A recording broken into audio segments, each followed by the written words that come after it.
Mains तो मुझे लगा वो इंटरव्यू देना पड़ेगा, बट लकली तीसरे वार्ड में शशि कुमार, तो मैंने फिर रोल नंबर भी मिलाया, मतलब रोल नंबर देखा, याद था ऑफ कोर्स, ही बात है। तो फिर मैं बहुत खुश हुआ, और मतलब मैं दीदी के पास था उस समय, तो मैं गया और दीदी के पास जाके जोर से चिल्लाया, तो दीदी भी डर गई, उनको लगा क्या ही हो गया है, उनको लगा दिल्ली में भूकंप आ गया। तो मैं मतलब पढ़ाई किया था, न्यूज़पेपर में डेली पढ़ता था, जिसका फायदा मुझे 4-5 नंबर का तो हो ही जाता है हर प्रीलिम्स में। That give me a big boost. Newspaper कौन सा पढ़ते थे? मतलब I was discipline in this aspect. ऐसा नहीं था कि एक सप्ताह तक खेल कूद रहे हैं या कुछ कहीं और बिजी हैं, वो काम नहीं करता था। मैं पढ़ता डेली था, भले 3 घंटे पढूं, 5 घंटे, वैसे मैं रेगुलर 7 घंटे तक कोशिश करता था। आसपास मतलब मैं तैयार हो जाता था एक्सरसाइज वगैरह करके, और 8 बजे तक मैं लाइब्रेरी चला जाता था। मतलब जिनको दिक्कत है वो 9 बजे तक चले जाएं, बट वो लाइब्रेरी सुबह के आवर में जरूर जाएं। और मैं तो बोलूँगा उनको 3-4 घंटे का शिफ्ट अगर वो पढ़ लिए तो वो बीपीएससी पास हो जाएंगे, फोकस हो गया, मोबाइल बंद करके। जैसे मैं प्रिपरेशन फेज पे अपना मोबाइल देखता ही 1 बजे के आसपास था, क्योंकि वेलकम टू अल्टीमेट। उम्मीद है कि आप सब लोग अच्छे होंगे। जैसा कि आप सब लोग देख रहे हैं कि 67 बीपीएससी का इंटरव्यू लगातार चल रहा है, तो अभी हमारे साथ शशि कुमार सर बैठे हुए हैं। सर का सिलेक्शन फाइनल रूप से 67 बीपीएससी में हो चुका है। सब लोग वीडियो में अंत तक बने रहे और नया चैनल को सब्सक्राइब कर ले। सबसे पहले सर आपको बहुत बहुत बधाई और शुभकामनाएं। धन्यवाद जी सर, अपने बारे में आप शुरुआत से बताइए। सर, मैं जैसे 12th तक तो मिलिट्री स्कूल धौलपुर राजस्थान से पढ़ा हूँ। जी। तो उसके बाद मेरी पढ़ाई मगध यूनिवर्सिटी से हुई जी। और उसके बाद मैं जैसे मिलिट्री स्कूल से पढ़ा था तो मैं डिफेंस जॉब देख रहा था, बट उधर मैं इंटरव्यू दे रहा था, बट फाइनल नहीं हो पाया। तो फिर मैं बीपीएससी की तैयारी शुरू किया, और तो 2018 से मैं फुल फ्लेज तैयारी में लग गया था, 18-19 से। और ये मेरा चौथा अटेम्प्ट था जिसमें मुझे सफलता मिल गई। जी सर, आपकी क्या रणनीति सर बीपीएससी के लिए, क्या क्या कैसे कैसे किया आपने? जैसे बीपीएससी तो काफ़ी चेंज हो रहा है, तो 69th का पेपर जैसे कितना चेंज आया था, 70 और चेंज होगा, बट जो मैं सेलेक्ट तो 67th में हुआ, तो वो ट्रेडिशनल लाइन पे ही आया था। जी। तो उसके लिए तो सर मैं जैसे PYQs देखा था, और आजकल तो बहुत सारे कोचिंग आ गए हैं, परफेक्शन है, एजुटेरिया है, अस्टाइवल काफ़ी ज़्यादा है, सबके मॉडल आंसर हैं, तो मैं उनके मॉडल आंसर पढ़ता था, क्योंकि क्वेश्चन तो बीपीएससी में लगभग पता चल जाता है मेंस का। तो मैं उनके आंसर देखता था और उसमें थोड़ा कोशिश करता था मैं अपनी तरफ से क्या वैल्यू पुट इन कर सकता हूँ, तो वो करता था। और प्रीलिम्स के लिए सर मैंने मतलब थोड़ा अच्छे से पढ़ाई किया था, न्यूज़पेपर में डेली पढ़ता था, जिसका फ़ायदा मुझे 4-5 नंबर का तो हो ही जाता है हर प्रीलिम्स में। That give me a big boost. Newspaper कौन सा पढ़ते थे आप? जैसे यहाँ तो मैं द हिंदू पढ़ता था। जी। तो द हिंदू एक बार जस्ट कि पीटी के रिगार्डिंग क्या आ सकता है, तो एक सरसरी नज़र से वो देख लेता था। तो मैं न्यूज़पेपर भी मतलब 40 मिनट में ख़त्म कर देता था। ऐसा कहा जाता है कि द हिंदू कई एस्पिरेंट को समझ में भी नहीं आता है, मतलब उसका जो लाइन समझने लगता है तो इसका मतलब ये माना जाता है कि मतलब एलिजिबल है यूपीएससी करने के लिए, मतलब आईएएस बन सकता है वो।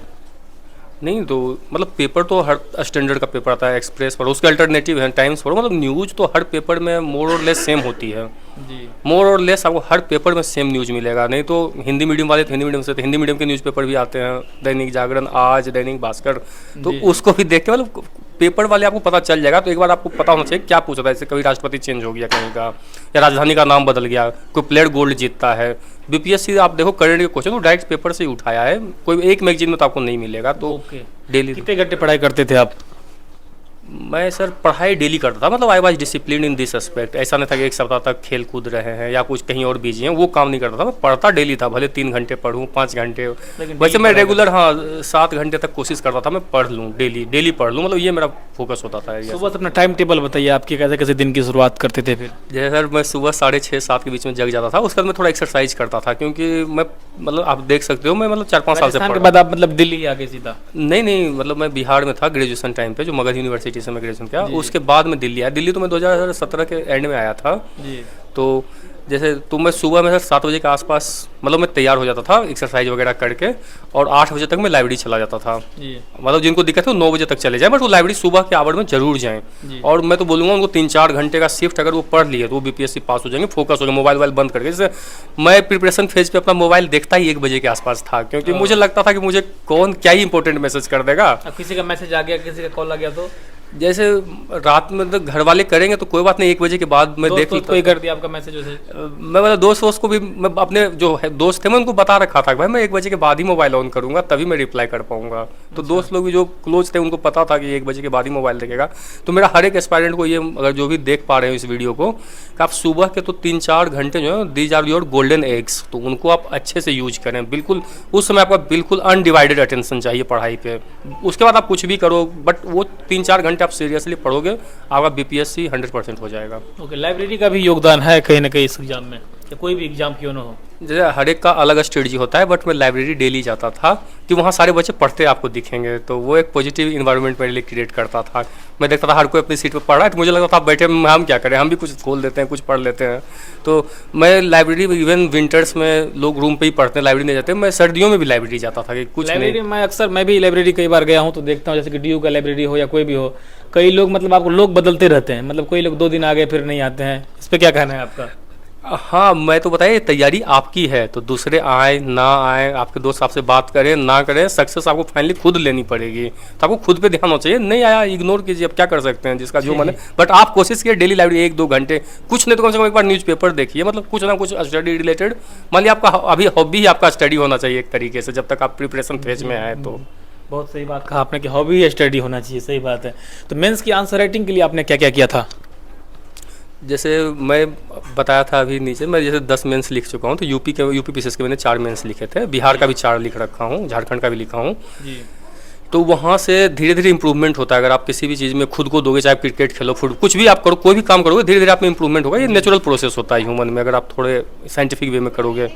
तो मैं आंसर राइटिंग जैसे मैं खुद से ही पहले थोड़ा बहुत बुक्स, स्टैंडर्ड बुक्स पढ़ के जो मुझे नॉलेज था उस लेवल पर मैं लिखता था। बट फिर जैसे आजकल तो टॉपर्स कॉपी है, उसके बाद फिर आजकल तो बीपीएससी भी सबकी कॉपी दे रखा है, टॉपर्स कॉपी देखो।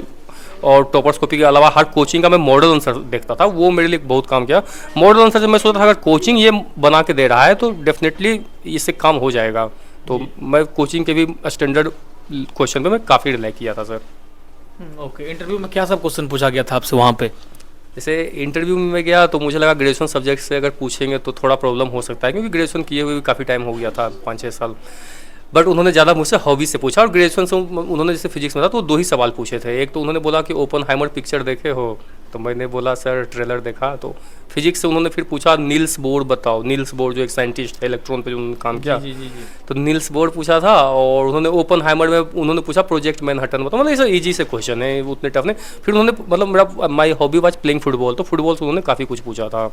इंडिया का पोजीशन बताओ, वर्ल्ड कप जो अभी फुटबॉल हुआ था लास्ट ईयर, उससे फिर उन्होंने बढ़ के सवाल पूछे, एम्बाप्पे, और थोड़ा वो डीप भी पूछ रहे थे उनको मैं भी जानने के लिए। तो उन्होंने एक क्वेश्चन तो ये भी पूछा था कि जब फ्रांस हार गई तो एम्बाप्पे जो रो रहा था उसको गले किसने लगाया था। तो मैंने वो मैच देखा था लकीली, तो मैं बता दिया कि उनके राष्ट्रपति इमैनुअल मैक्रोन थे। तो थोड़ा इसका मुझे लगता है कि बेनिफिट हुआ होगा। रिजल्ट जब आया PDF तो आपने कैसे देखा और किसे कॉल किया सबसे पहले?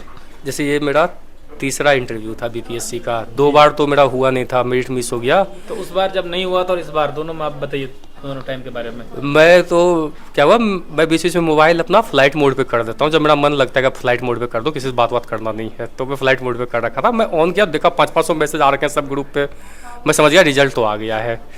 तो मैंने सर्च किया तो 2 बार मेरा हो नहीं रखा था, तो बैक ऑफ द माइंड वो तो रहता ही एक होगा कि नहीं होगा, क्योंकि 2 बार आप पहले इंटरव्यू फेल हो चुके हो, कहीं ना कहीं एक डर बना रहता है। एक डर तो बना होता है। तो मैंने देखा तो आधे PDF तो निकल गए थे, आधे पेजेस 18 पेज का शायद रिजल्ट था। PDF करके देख रहे थे? मैं PDF ही खोज रहा था नाम कहीं, तो मैं देखा पहले एडमिनिस्ट्रेटिव में, मुझे लगा कि आपका टॉप पे हो, फिर मैं पुलिस वाला भी देखा, मुझे लगा लगता है मिस हो गया क्या। मैंने फिर सर्च पे गया, शशि केवल टाइप किया, 4 शशि थे।